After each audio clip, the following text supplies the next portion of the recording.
Hello, y'all. How are you doing? So, yesterday I made a video and I felt like I wasn't wording it correctly. However,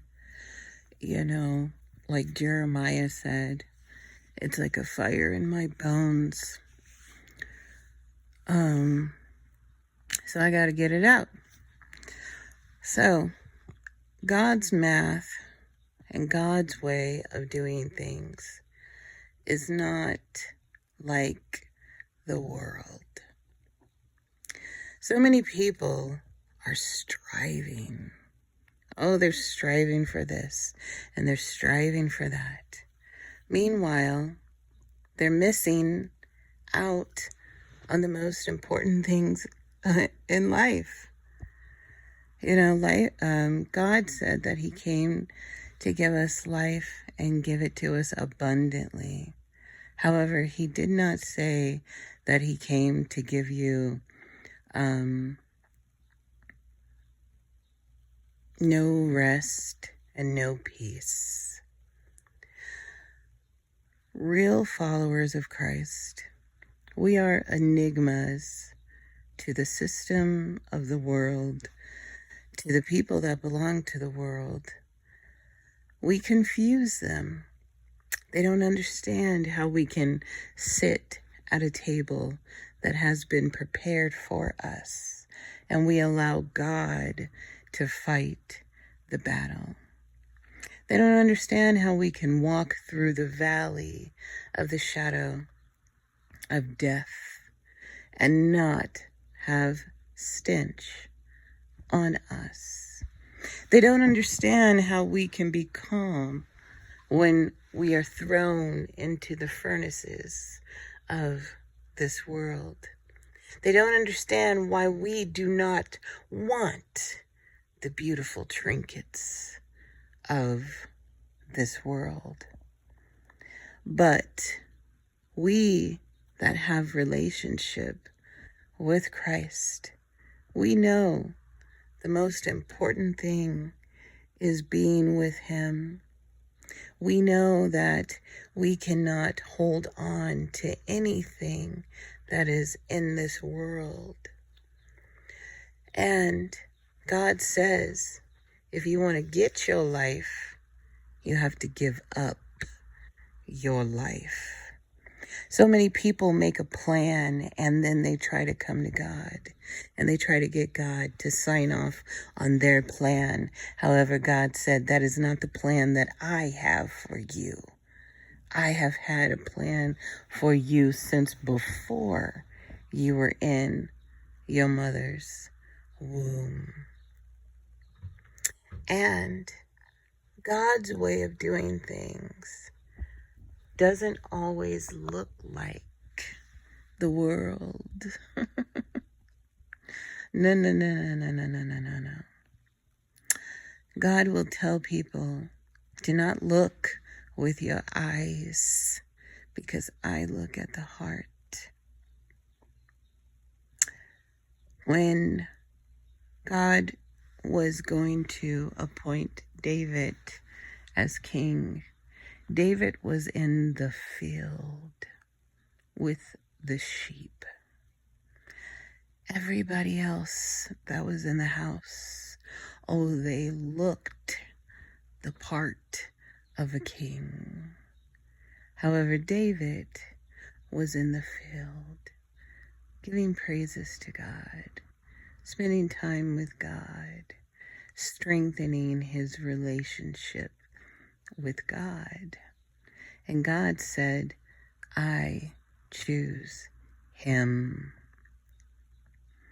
When you are chosen by God, when you have a calling that is given by God, you cannot consult the world and ask them, how shall I get this thing done?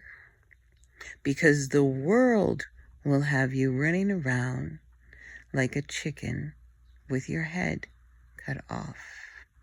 However, when you just relax and you rest in God and you take cover in his wing, and you sit down at the table that has been prepared for you and you eat.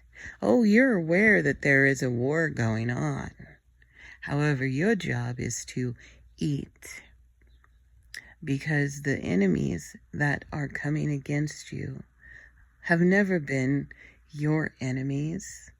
They have always been his enemies. And the battle does not belong to you. It belongs to God. The way that God fights confuses the world. However, God is the best strategist that has ever existed. People don't understand how God's math is not the world's math. People still have not figured out how God can take 2 loaves of bread and 5 fish and feed 5,000 men, 3,000 women, and have how many baskets of food left over. People don't understand how a single mother who is about to die, or she thinks she's about to die, can only have a little bit of oil and a little bit of flour. However, God sends the man of God to her, and the man of God says, make a small cake for me and I will eat with you. And during the whole famine, none of them went out to get more oil or flour, but they stayed in the house, and the oil and the flour never ran out. There was a rich man that came to Jesus, and he said to him, I want to be a follower. I want to do what you do. I want to be like you. And when Jesus said to him, sell everything and give the money to the poor, the rich man walked away sad, because he was attached to the shiny trinkets of the world. God says to build up your treasure in heaven so that no one can take it from you. God's people are peculiar. You can't figure them out. You cannot come up with a plan for them. You have to get in line. You have to stay in your lane. Okay? If God sends you to a person of God to help them, well, then that's what you're supposed to do. You're just supposed to help them. You're not supposed to try to come in and take over and make them work for you. That's not how this goes. Nope. Because just like Satan, he wants to run the kingdom of God. But God is still on the throne. Another thing, people will not understand the peace that you have, because the peace that you have is supernatural. It surpasses all understanding. Oh, they will try to come and rock your boat. They will try to come and knock you off of your position. They will try to come and make you doubt in the work that you are doing for the kingdom. They will come and try to place their burdens upon you. But you have to know who you are, what you are called to do. And that is where your blessing is. Samson had the strength of 1,000 men, but no one could figure out how. So they sent a harlot by the name of Delilah. And she cried and cried, and she wanted to know, where do you get your strength from, Samson? And she wore Samson down. And finally, Samson revealed, I get my strength from my hair. And what did Delilah do with that information? She ran and told Samson's enemies. But because the hair was just a symbol of the strength of the source. The source was supernatural.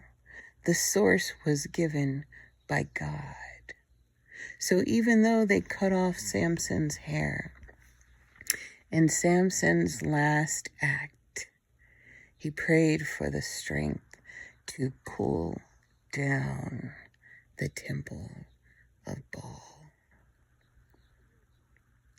He didn't have his hair, but he still had his strength. Why?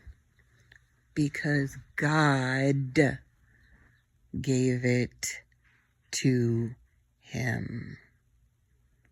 We all do not have the same giftings. We all do not have the same talents. However, let one work the way they want to, the way that they have been called to work. And you work the way that you've been called to work. Don't come over here trying to take over, trying to control, trying to, control the output. I don't work on an algorithm. The world will never stress me out.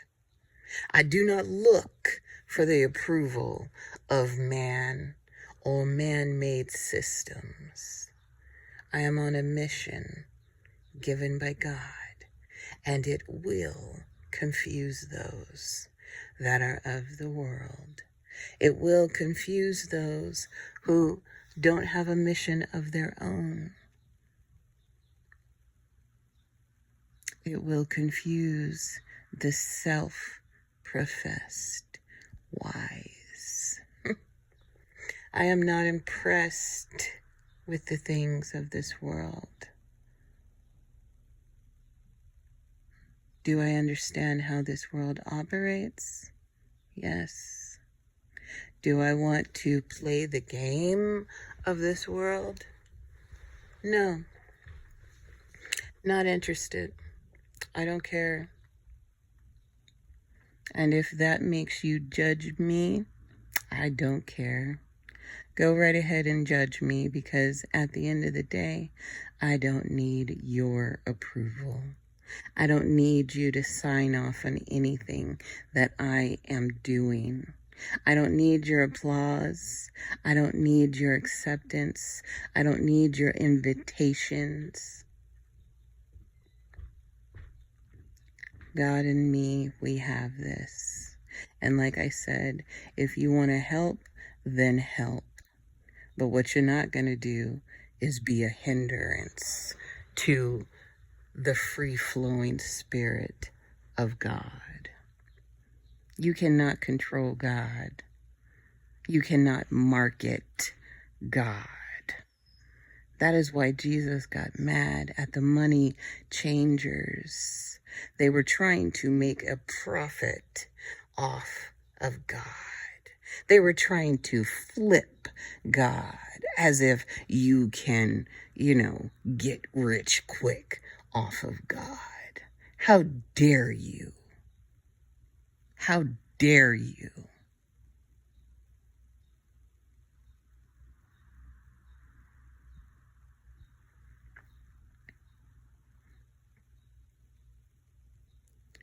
I don't know how many times the Spirit of God has to tell people, this thing is not like the others.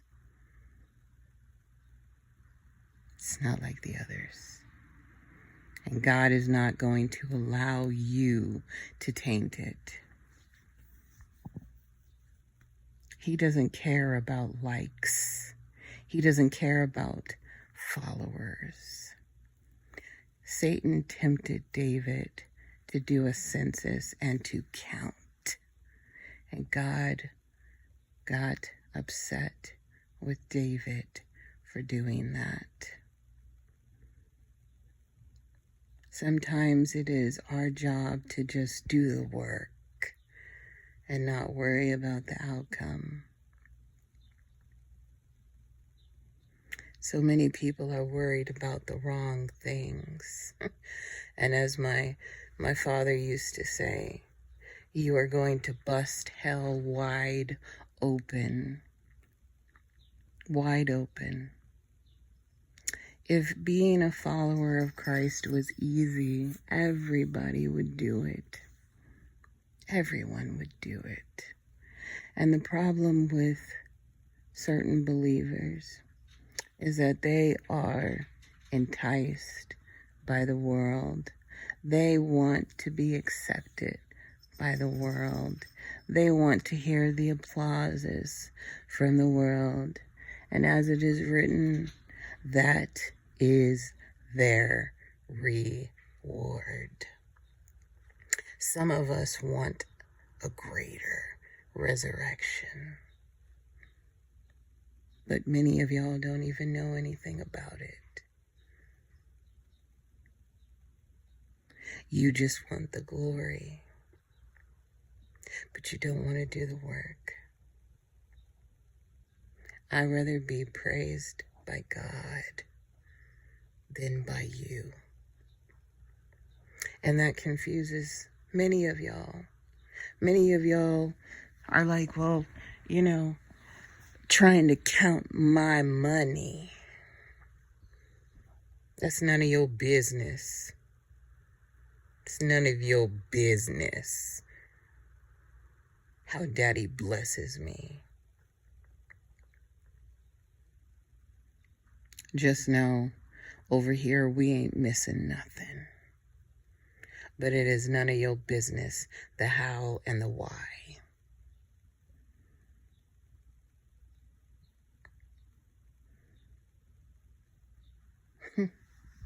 Many of you are impressed by fallen, worthless knowledge. You think you understand the things of God, but you are wasting your time with worthless knowledge. Do you really think that you are capable of understanding the Most High God? Do you really think that you can tell him what to do and how to do it? Do you really think that you can usurp his authority?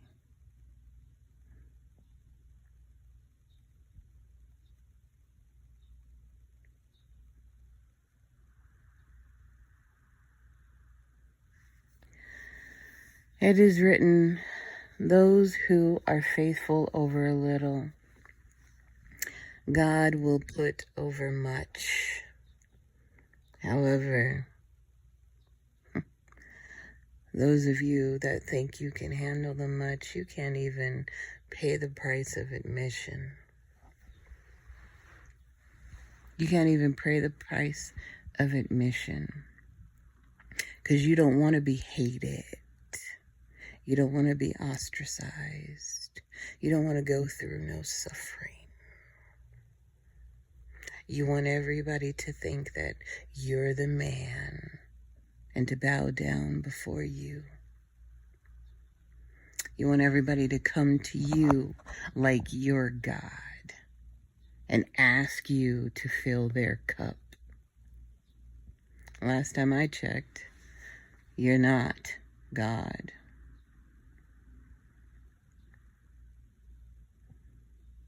And if, no,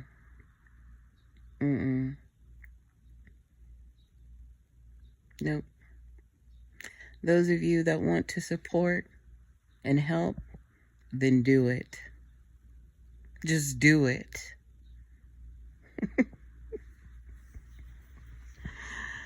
But most people don't really want to help.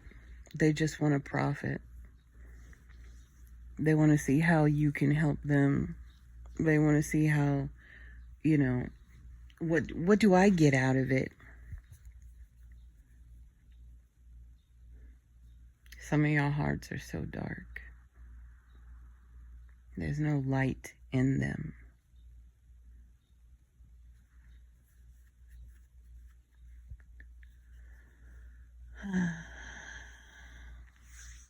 We are not the same.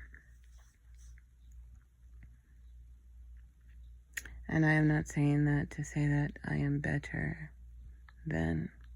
I am just acknowledging the fact of we are not the same. God has taken me through the ringer. Whereas if I am told tomorrow to get up and relocate to an unknown location, my heart is not tied to anything here. I am grateful for everything that He has given to me. But when you have gone through things and God has told you to let go of this world, and you have let go of it, when the Spirit says go, that's what you do. But so many of you are tied down to this world. You can't move freely. You can't move freely because you have bound yourself to things that are not godly. They are not of God. And when we really get down to specifics, everything that looks good ain't good. Just like Elijah told Elisha, if you see me when I go up, you can have the mantle. Many of you don't even understand that, because all you do is look with your eyes. But you would not even know a great spiritual rank if it stood in front of your face. Because many times it's going to come in a package that you do not understand. But just like that oil and flour, real anointing, it never runs out.